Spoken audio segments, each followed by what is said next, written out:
Ladies and gentlemen, please remain seated for the reading of the Certificate of Re-enlistment.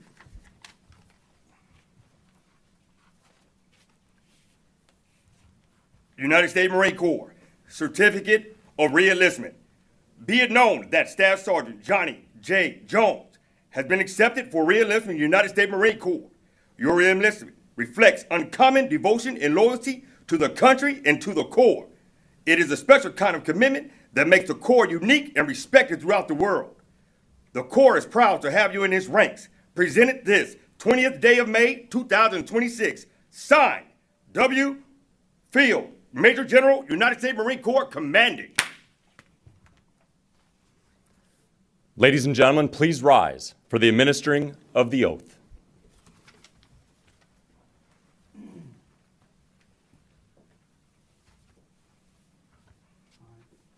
Raise your right hand, repeat after me. I state your full name. I, Johnny Joseph Jones, Do solemnly swear do solemnly swear that I will support and defend that I will support and defend the Constitution of the United States the Constitution of the United States against all enemies, against all enemies, foreign and domestic, foreign and domestic, that I will bear true faith that I will bear true faith and allegiance to the same, and allegiance to the same, that I will obey the orders that I will obey the orders of the President of the United States of the President of the United States and the orders of the officers and the orders of the officers appointed over me, appointed over me, according to regulations according to regulations and the Uniform Code of Military Justice. and the Uniform Code of Military Justice. So help me God. So help me God. Congratulations.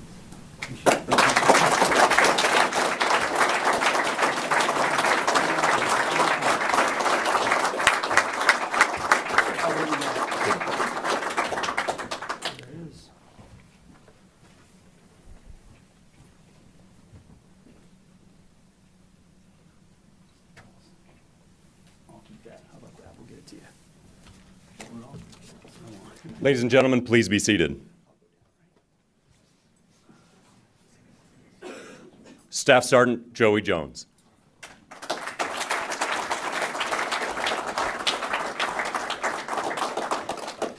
A 40-year-old staff sergeant with all these people in the room waiting to hear me speak. Oh, man, I should have been a televangelist. I'd be rich. Hey, listen, Corporal Daniel Greer, Gunnery Sergeant Floyd Holly, Corporal Chris McDonald, and the list goes on and on and on. You don't hear me speak without mentioning Daniel Greer. Usually I mention the others too. We can't forget them. We can't bring them back, but we can honor their service and their sacrifice. There aren't a lot of people in this room, and I know I got a lot of your time right now, so I'm going to try to be brief, but I think it's important to let you know why. Why would a guy do this?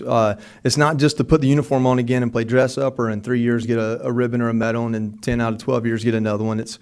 Those aren't important things. I have all the accolades and opportunity to be the person in front of the pulpit as much as I want.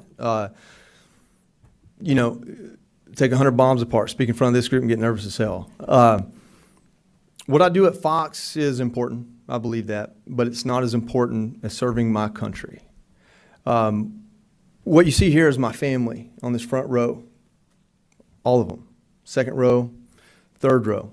That's my family. These are people that put me back together when I was injured, that love me, that take care of me, that see me when I'm at my worst, that threaten to take a leg and a wheel from my wheelchair away.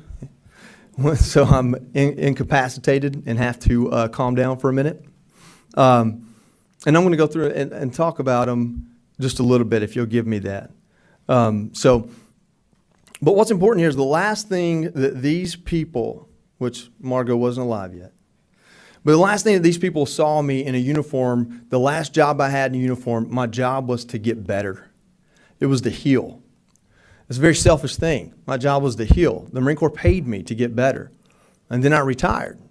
And there's nothing wrong with that, but it was unfinished business.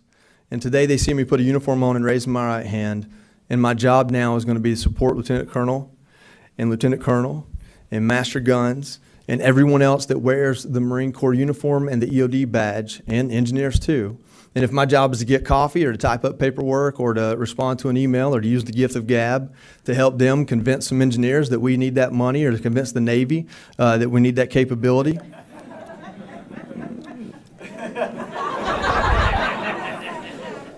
then that's what I'm going to do. And if there's an opportunity for me to serve, there's no reason why a no-legged 40-year-old staff sergeant should be able to put the uniform on other than these men believed it.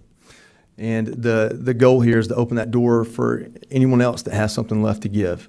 And, you know, I remember Commandant General Amos telling me, once a Marine, always a Marine. I didn't know I was going to have to cash that check almost 20 years later. And so it means a lot to me to be here today. The other people that are here in this room, other than those that I served with, are people that spent their life after a military career or without one, creating nonprofits that literally put us back together and keep us motivated, that invest in us so that we don't become Tom Cruise and Born on the 4th of July. Because that's what my mom thought. She thought I'd be in a wheelchair and probably a drunk and incapable of providing for myself, much less others, or doing things like that. And that wasn't her being negative. That was just all she knew. Because that's a narrative that Hollywood and culture gave her. That's what we saw too often after Vietnam. And if anything, my life's work is to change that, is to change that perspective and narrative so that people know the men and women that get injured or go through the worst that war has to offer in that 20-year war or that 10 two-year wars, if you ever hear me say that, that there's a lot left to give. And so I don't know that every man and woman that served in our service during that war and got out early, and I say early, didn't retire, I don't know that all of them need to put the uniform back on, but I think a lot of them need to know that there's a way to serve. Either their community, their family, the people they love, the people that love them, and this country. And if me putting the uniform on and walking around this Pentagon, which is like PT to me, on these legs, if that helps in any way, or if these two men have their weight walking around Camp Lejeune and 29 Palms, if that helps in any way, take pictures and tell people about it. But that's not why I'm doing it. I'm doing it because I have a debt left to give. I get to be the guy on TV that gets pats on the back while men like these three here have given almost everything they could shy of their life, and maybe a couple legs, I got that on you, to this country. And so it just means the world to me to be here to finish a story that I started writing 21 years ago. Is that math right? April 24th, her birthday, 2005. Came back in April 26, 2026. So I'll be 40 in July. And my goal is to be the oldest staff sergeant in this building in the Marine Corps at least. And then after that, gentlemen, feel free to promote me as much as you'd like. All right. Thank you all so much. Everyone in this room, I love you because you're choosing to serve your country, and you're here because of it. Staff Sergeant Marine Corps, I got two secretaries standing in front of me that I used to make fun of on TV about, you know, every little thing I could because they were just so good at it, and look how good they are at what they do now. It's amazing. 3 secretaries, actually. Just smart enough to not do the TV gig beforehand. I can't believe you wanted to run for Congress, though, or Senate, or Lord help. You got integrity, and I appreciate that. Nervous as hell. I'm going to stop while I'm ahead. Thank y'all so much, and I can't wait to go get coffee for that guy or whatever it is I need to do. I'm excited. God bless you all. God bless America.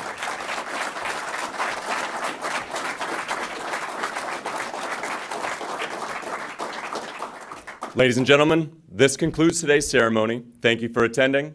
Please come on up or down and congratulate Staff Sergeant Joey Jones, United States Marine Corps.